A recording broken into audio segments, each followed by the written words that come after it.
Okay, sorry about the little mix-up. So today we'll be looking at blockchain generations.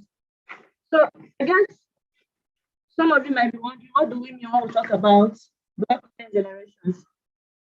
This simply means the improvements have been made over the years since the start of blockchain technology in order to make it better and better. It's just like an example. Back then, when the first computers existed, just during the Second World War, although we're not born then, most of us are not born then, but we know that the sizes of computers then was as the size of a room and they weighed tons. But then today, what do we have? We have desktops, we have laptops, we have MacBooks, and we can say that the computers have only gotten better over the years. So that's the same thing when we talk about blockchain generations. So basically today we'll be looking at 3 generations of blockchain. 3 generations of blockchain.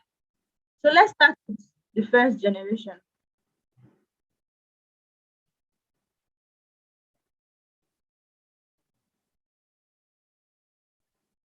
First generation blockchain. What do we mean when we talk about first generation blockchain? In a nutshell, we can call this cryptocurrency. Cryptocurrency. So this generation came up with the birth of Bitcoin in 2009. It enables value transfer between individuals, correct peer-to-peer transfer, no middleman, bank, etc. Just exchanging values between peer-to-peer, nothing else. I would like to use an example to talk about this. Right now, we know we are in a digital society because almost everything is online. But then, before the birth of Bitcoin, we know that the digital society we lived in was a centralized one. It was founded on centralized servers, which means that it was under the control of an entity. So it was just like a building that has a foundation that is centralized, a centralized server. So even though we could do things digital, we were in a digital society, we could do things online, we were still under centralized servers. So they thought about it, even though we're under a centralized server, that's a centralized system, there was nothing like a digital currency back then. So the idea of breaking up a digital currency now brought about the idea of making it decentralized rather than all staying under that centralized system. And that was how the first generation blockchain came about, cryptocurrency, which came first as with the birth of Bitcoin in 2009. So that blockchain generation only enabled peer-to-peer transfer, which is value transfer between peer-to-peer. So we can say that Bitcoin was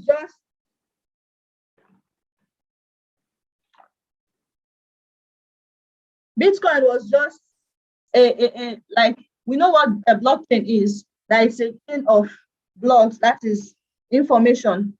So we can say that Bitcoin was just storing information about transactions, which is transfer of values, that is money, like cryptocurrency, from one person to another. It was just storing information that registers blockchain transactions. So since we now have a cryptocurrency now, what about other things that we could do? Even though we're under a centralized server, we could do much more than just sending money. What about those other things that we could do with a centralized server? Can we now bring them into this decentralized system, that so that it will come to include more than just exchanging values, that is cryptocurrency, from one person to another? But before we get to that, let's look at other blockchain networks that fall under this category. There are Dogecoin, and Litecoin. So these networks, just like Bitcoin, they are mainly cryptocurrency network. So like I was asking earlier on, could you do more than just value transfer? Value transfer, sending cryptocurrency from one person to another in the blockchain network. That question gave rise to the birth of the second generation blockchain. Second generation blockchain. So this second generation blockchain, what is it all about? In a nutshell, we can call this generation of blockchain crypto economy. Crypto economy. It came about with the birth of Ethereum in 2015. It came about with the birth of Ethereum in 2015. It has to do with the introduction of smart contracts into the blockchain network. That is the conditional transfer of data and value. So now it's not just value, which is cryptocurrency, but you can also transfer data. But then what is smart contract?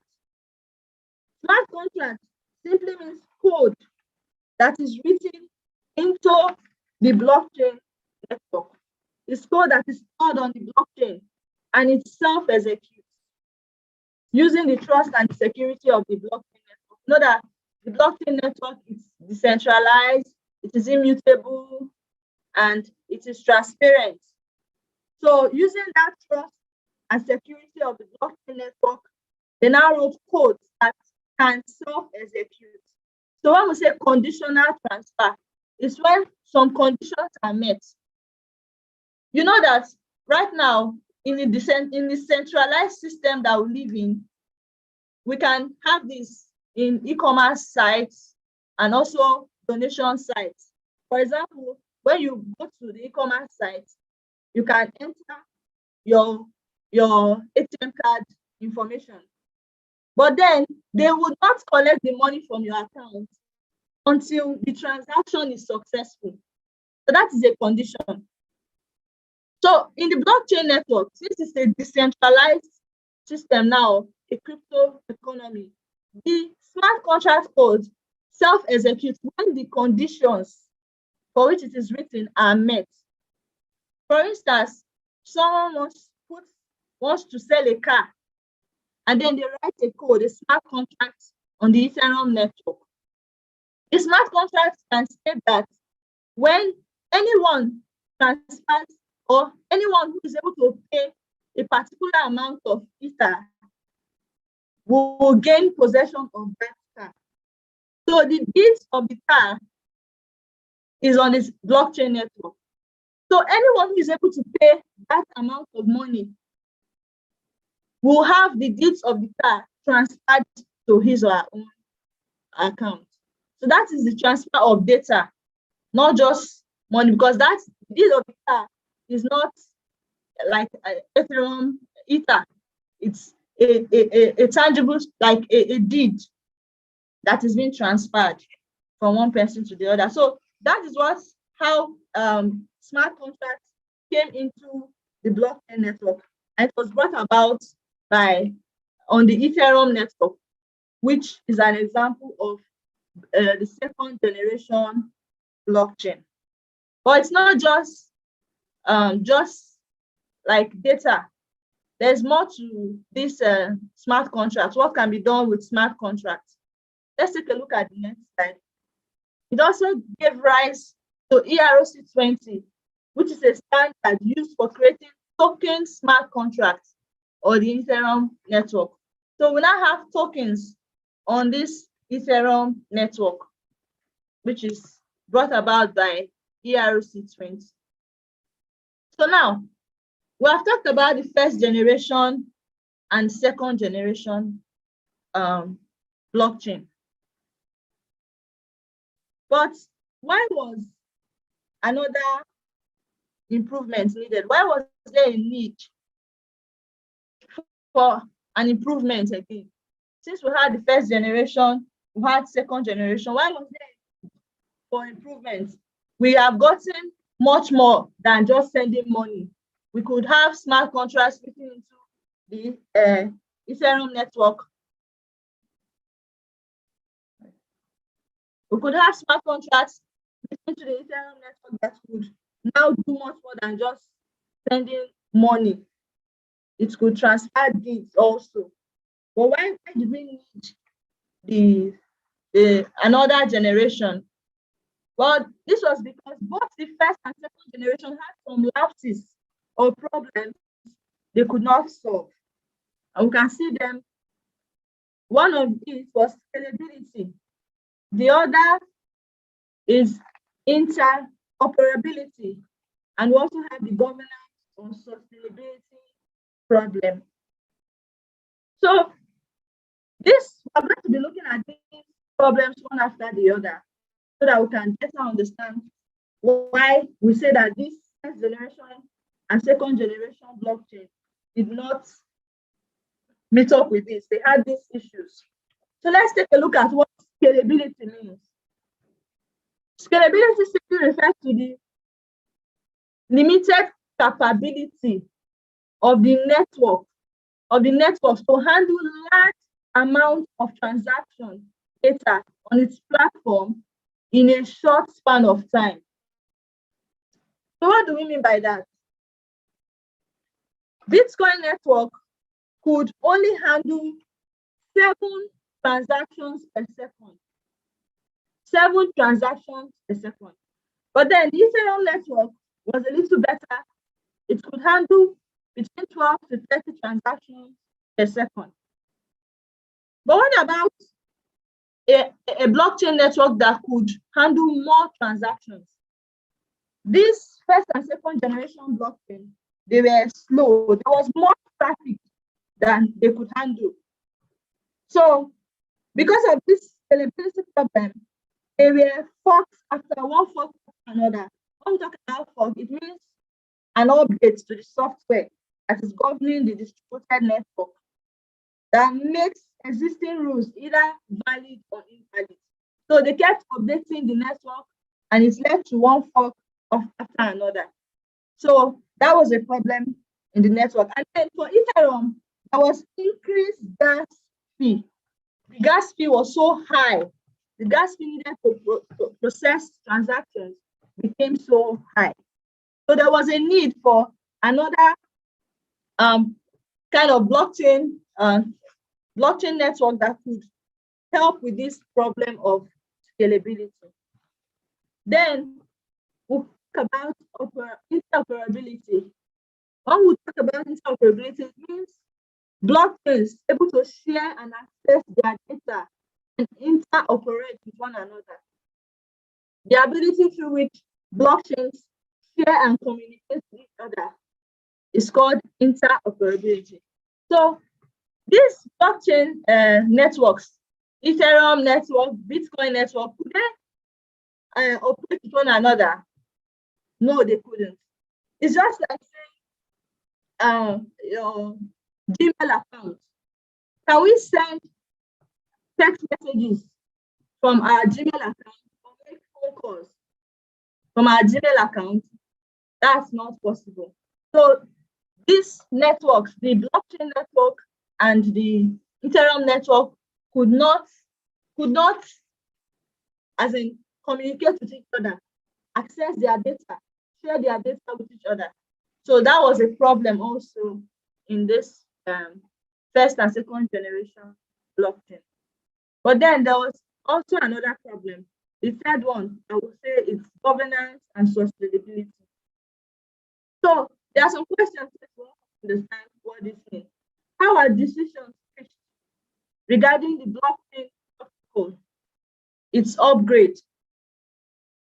What if node owners don't agree? What if users don't agree? What if developers don't agree? So we know what government is now. When we talk about government, we talk about the people agreeing, everyone agreeing to something, like reaching a particular decision together, everyone agreeing and everyone being happy. So there was also a problem with that in this first and second generation blockchain. So we're going to see how what the third generation blockchain came to be and how they solved or they were able to help or provide solutions to these problems from the first and second generation blockchain. So that brings us to the third generation blockchain. In a nutshell, this can be called crypto society. So this generation is more flexible. You can run governance on them. You can run stock market, voting system, social network, payments, and financial operating system on them. Examples of such networks are Cardano, Cosmos, Solana, and Ethereum 2.0. These are examples of the third generation blockchain. So we'll be seeing how these generations of blockchain now provide solutions to these problems that the first and second generation blockchain had. So how does the third generation solve the problem? When it comes to scalability, Ethereum 2.0 uses threading, which is sharing of a network traffic across its node. We know that in this blockchain networks like Ethereum and then Bitcoin, they use proof of work. All nodes need to agree and store the data in the blockchain from the proof of work mechanism. But then this threading process, it's an optimization technique for achieving horizontal scalability in database. So since the network could not process as many transactions anymore, they needed to share the database, to split them into multiple smaller ones. So this generation of blockchain, what does it promise? Because the first generation blockchain could only process like 7 transactions per second. The second generation between 12 to 30 transactions per second. But then this Ethereum 2.0 promises up to 100,000 transactions per second. We can see the very great gap between these generations. So with this spreading out, with this shedding process, they could spread out the computing and storage workload from a blockchain network so that each node no longer has to process the entire network transactions. It was shared, the load was shared. So the network transactions location of storage is not on the blockchain. Some nodes are in a shard, while other nodes are in another shard, so that each node does not need to store all the information on the blockchain. But then this nodes in this shard can also view the transaction in the blocks on the other shard too, so that the system remains decentralized. So that's a way that Ethereum 2.0 now came to provide a solution to this problem. Also, they also use another process that is called roll-ups. Roll-ups. This means that execution of transactions outside or off is just executing transactions outside or off the main layer of the blockchain. So transaction data is posted on layer 1, but the execution is handled on layer 2. So it can handle more traffic without compromising security. So that's what this roll-ups actually means. It's a layer 2 is built on top of the existing blockchain. So while it handles transactions on the transaction data is posted on layer 1, but the execution is on layer 2. So with that, it's able to handle this scalability problem. But then, what about the interoperability? Cardano and Solana, they've introduced bridges for interoperability. So you can take your NFT that is sitting on Ethereum 1.0 and causing you more unfortunate gas fees and transfer it cross-chain via the new NFT bridge to Cardano, which is good for your wallet because there's no much gas fee on that Cardano network. So that's how this third generation blockchain, Cardano and Solana, have preferred solution to this problem of interoperability. Then, when it comes to governance, in Bitcoin and Ethereum 1.0, only miners and code developers could signal their votes. But with Cardano on governance, it means that every single token holder can vote for proposal. Every single token holder can vote for proposal. So you see that it's like carrying everyone along. That's what we mean by a crypto society, not just miners and developers voting for proposals, but every single token holder can vote for proposals on the Cardano network. So this is how the third generation blockchain has preferred solutions to this these problems. So the third generation blockchain is just, they do more than keeping records of business transactions. They do more than having smart contracts like code written on the blockchain, but they seek to provide services in a massive and fast way. So this third generation blockchain is still, we are still yet to see more of those stuffs that they claim like they are going to achieve, like being able to run governance, being able to run the stock markets, that is financial operating system, voting system, social network, payments, and all this stuff. So it keeps evolving. We keep learning how this third generation blockchain are able to do all this. So, but these are some areas that we have seen now that the third generation blockchain have been able to fill up the gaps, that's handle this gaps in terms of operability, interoperability, scalability, and governance. So this is just all about the generations of blockchain. So I say in summary, we can call the first generation blockchain cryptocurrency, a decentralized system that uses cryptocurrency uses cryptocurrency. That is, we can transfer funds from one person to another. Then the second generation has to do with crypto economy, that is introducing the smart contract into the blockchain technology.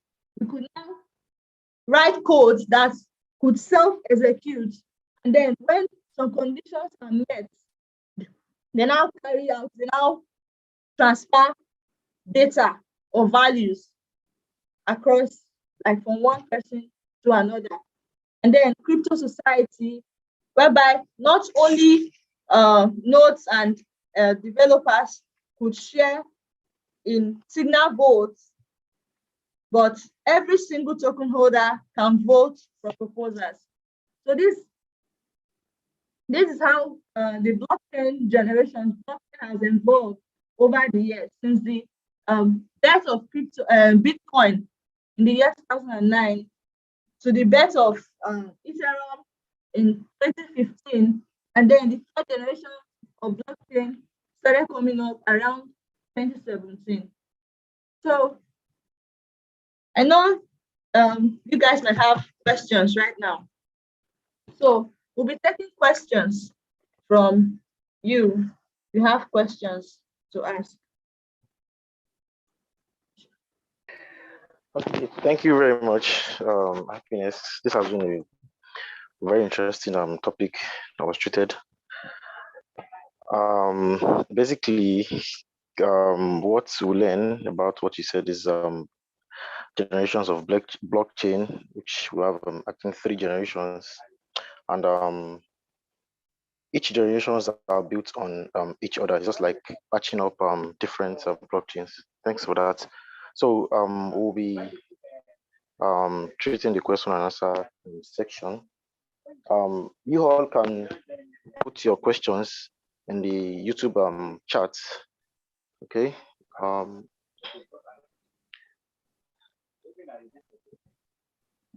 Just going to.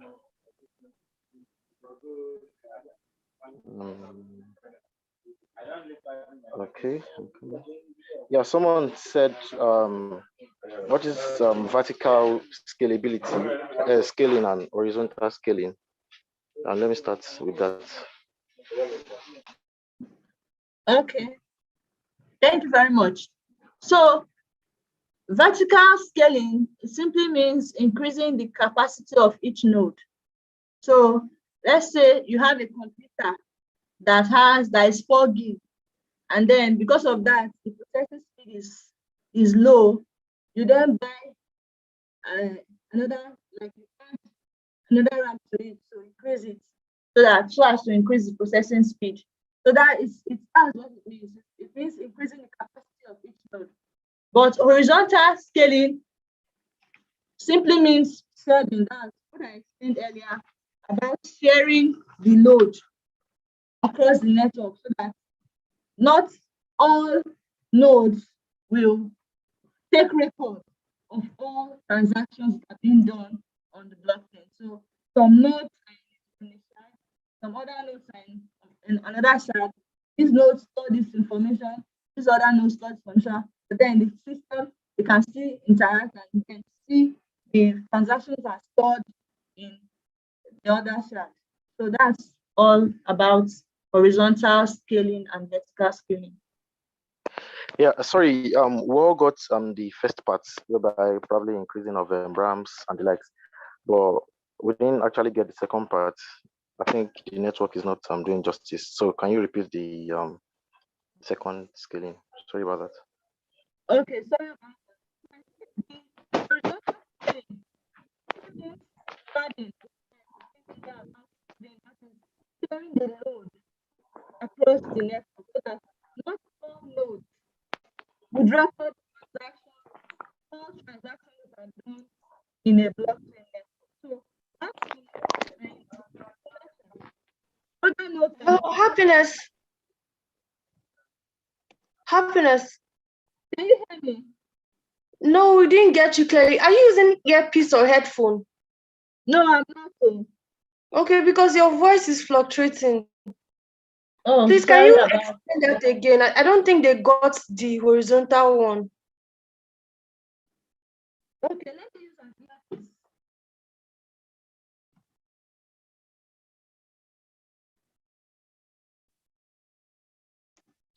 Can you hear me better now?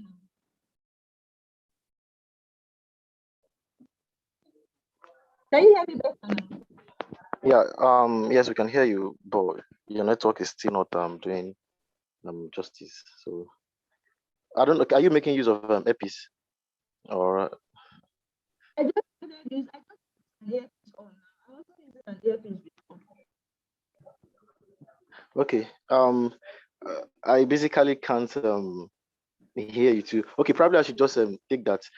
I think the vertical one is by increasing the infrastructures of the CPU, sorry, of the machine that is processing it, while the horizontal is simply adding more resources to the existing infrastructure.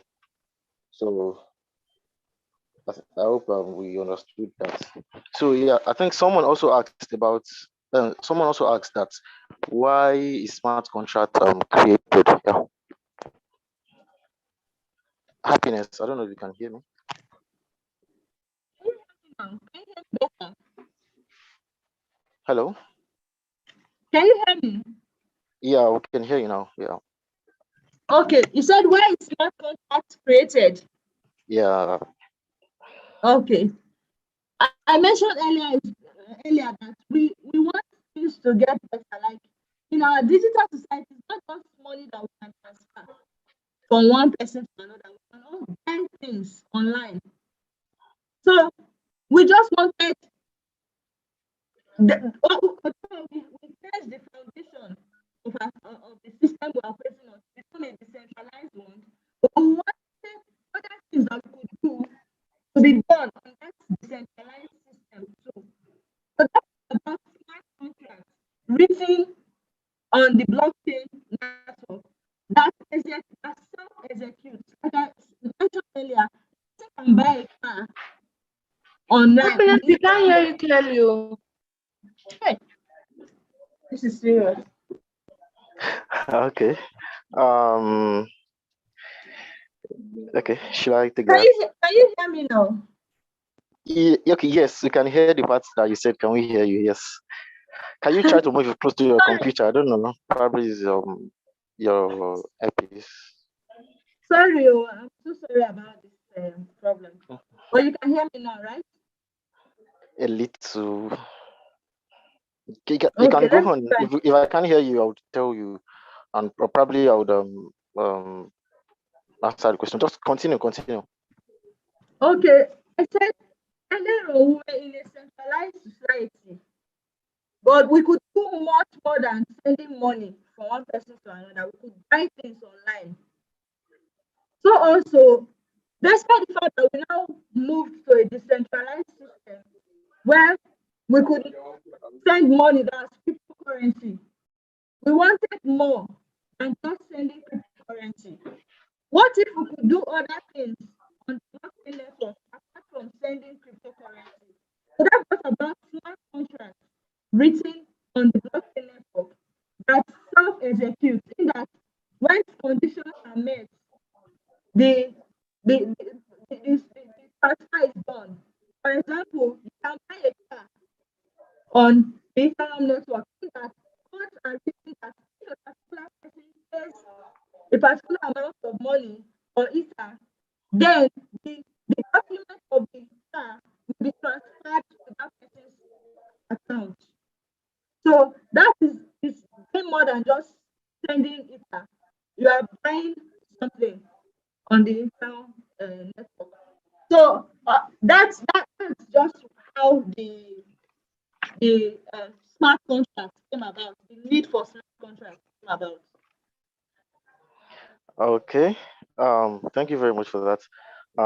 In addition, I would just like to add, um, as she has mentioned earlier, the generation two brings about generation one.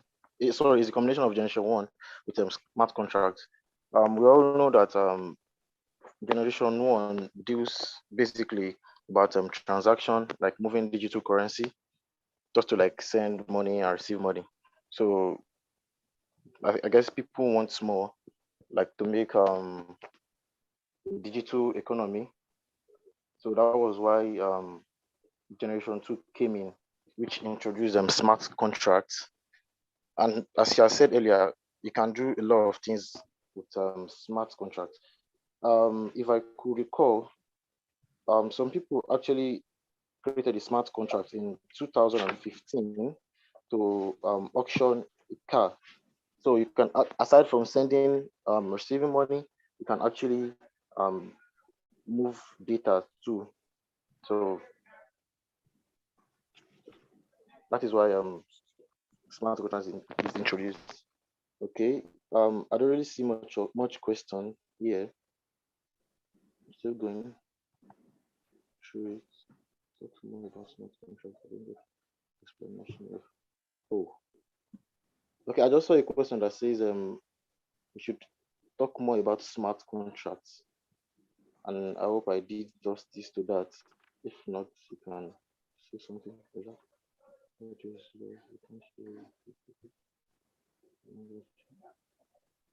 Okay, She said okay. no, you can go So on, please.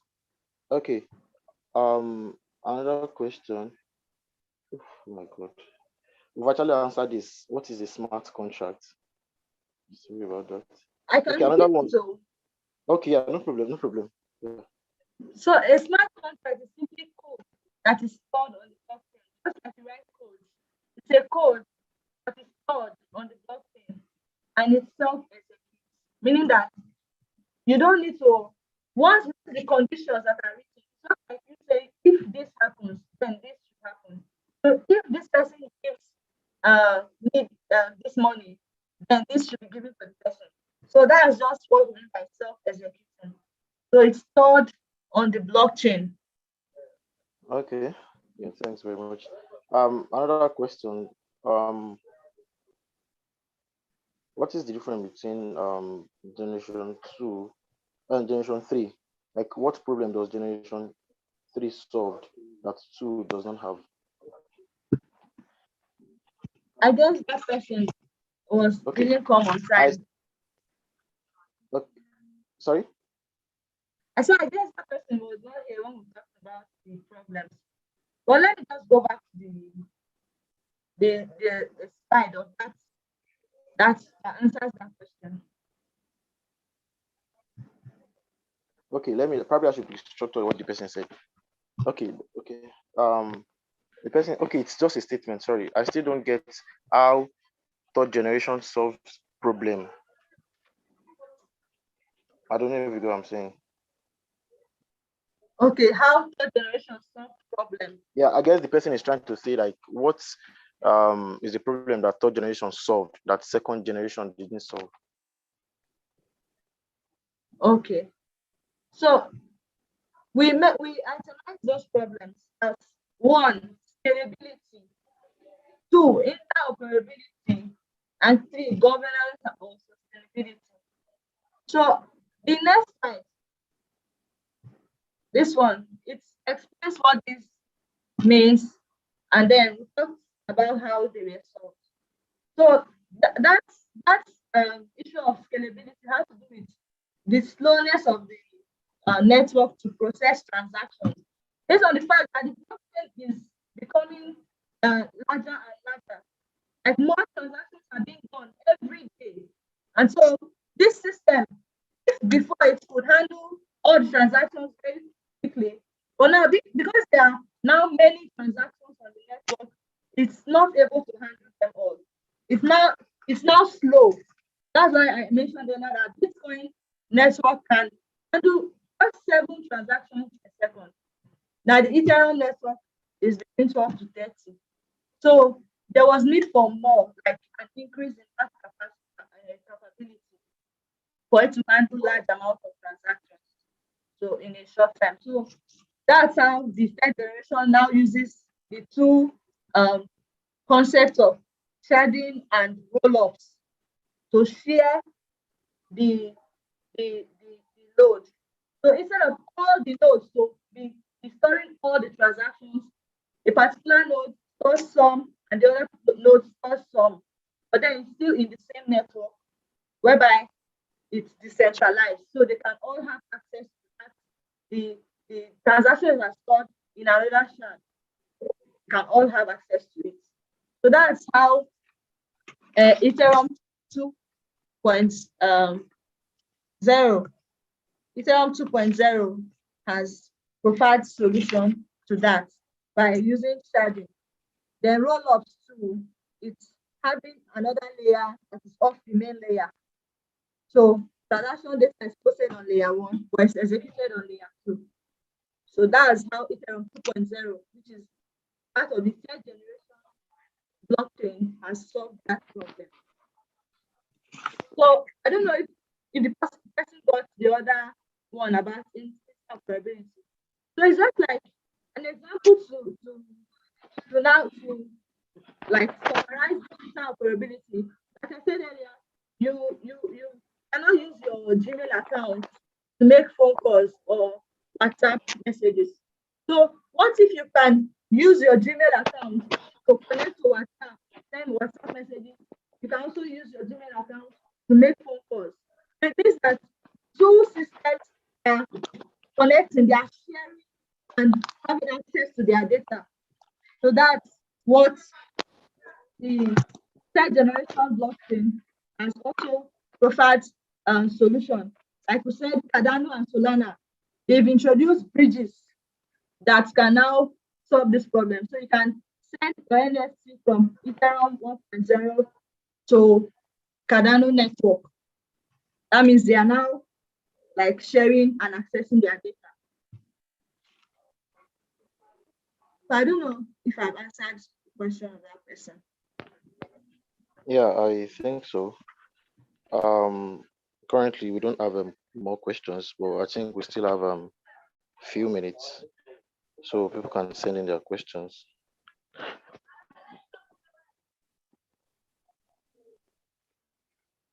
Okay.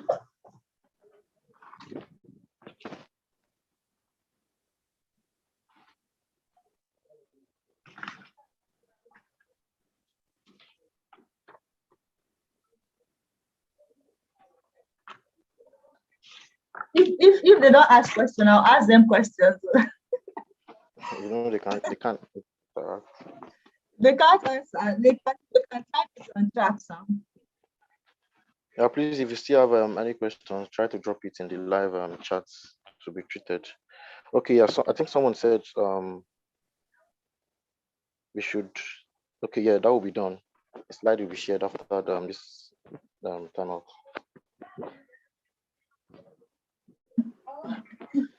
I guess there is no more question. Okay, we still have 3 minutes. So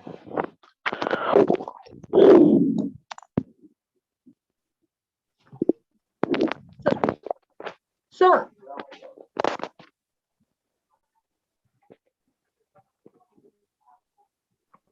Okay, I just saw a question that Okay. someone said I Yeah. wasn't asked earlier.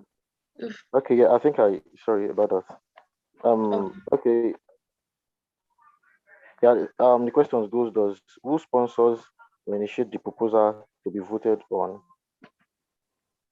Yeah, happiness, I don't know. okay. Okay. So that first I mentioned something that the voting is done by every single node holder, which means the developers, the miners, and the users. So every single token holder can vote for proposals. So the third generation blockchain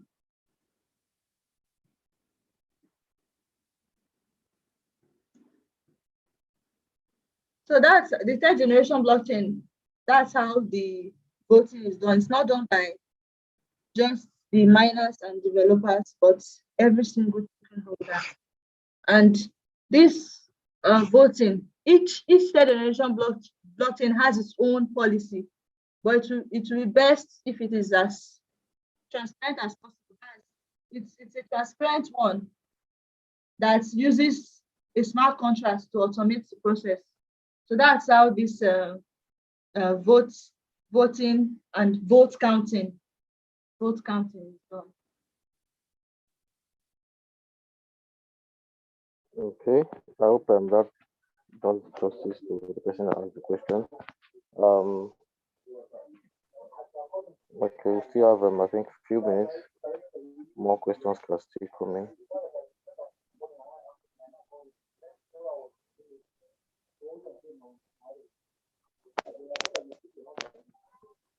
Yeah, I guess we don't have any question again. Okay, so I would like to sorry, to just give them a subject to think about or talk about. So since we said that this first generation blockchain and they could not do some things, and then the third generation blockchain came to solve those problems. Is it that Bitcoin network can never have those things that the third? Can you hear me? Yeah, sorry, the question does yes, we can hear you, Yeah, finish what you are saying, sorry. So is it that Bitcoin network cannot be upgraded so that it can now accommodate smart contracts smart contracts can be written on Bitcoin network, and other things like Ethereum to meet up with the third generation, those third generation blockchain. So it's just something that you guys can think about and talk about, and then we'll find the answers. Okay, someone just asked now that how do we implement scalability in blockchain? It seems like they like the subject of scalability. Okay, we've talked about it in like using Ethereum 2.0 and the Cardano network that shares. It's just about sharing the load because the capacity is too much for the whole network to carry. You share it so that each person carry some part, each node takes some part, and the other nodes take another part. So that's how it's been shared, so that the large amount of transactions data is not stored in all the nodes, stored by all nodes on the network. Okay. Stored by all nodes on the network. Okay. The question just came in now. Someone said I need to get something right. What if I build a new blockchain? How do I make it available to the world? Isn't it by hosting on a platform or something? And what happens if the platform I host on it fail? Hosting on a platform. No, the person says, how do I build a new blockchain? Like, sorry, how do the person make the new blockchain he built available to the existing blockchain? Is it by hosting on a platform or something? And what happens if the platform fails? Okay. Sorry, I'm not. So this blockchain network, like we said before, it's decentralized and it's distributed in that the nodes store the information on the blockchain. So it's a kind of system that if one node is down, other nodes still carry that information, like the record of those transactions are still stored on the other node. So it's more like saying all the nodes that make up the network fail. That's almost impossible. So the blockchain network, it's a kind of network that sits because of the decentralization and the way it's distributed, it's a network that it seems impossible to fail. So that's the fact of him posting the blockchain on the network and then the network failing is really not possible. And then there are tokens that are hosted on some blockchain networks. Tokens are hosted on some blockchain networks. So, like what he was asking, can he host it on a blockchain network? Yes. The answer to that is yes.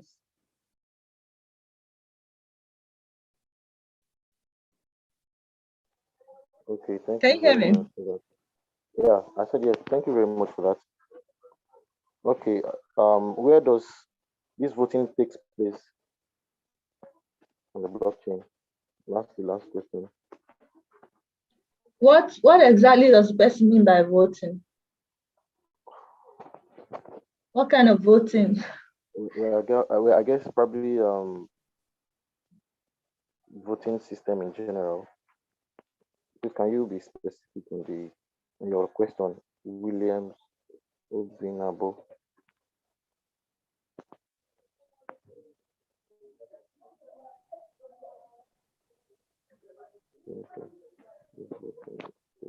So if it's voting for proposals, let me take it that it's voting for proposals on the blockchain network. That's handled by the smart contracts written on the network. So it's handled by the smart contracts are written on the network.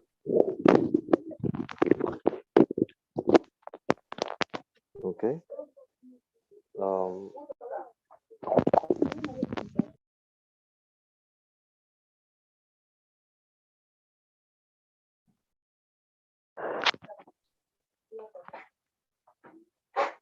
Okay. I guess that will be all for today because I can't. There's no more questions coming in, so I guess that should be the end of today's section. Your happiness. Did you hear what I said? Oh, yes. Thank you very much. Thank you very much for helping out your questions. So thank you all for your time. I hope you find this session today has been informative and enlightening to you all. It's been my pleasure.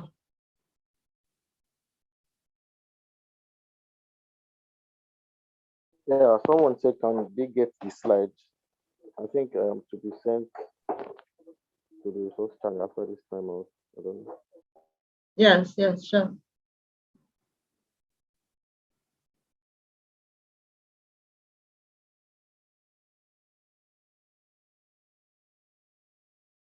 Okay,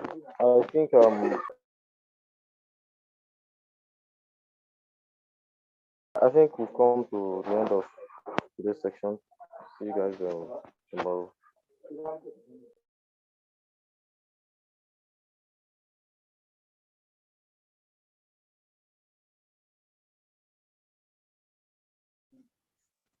Okay, everybody. Thank you for tonight's meeting. See you again same time tomorrow.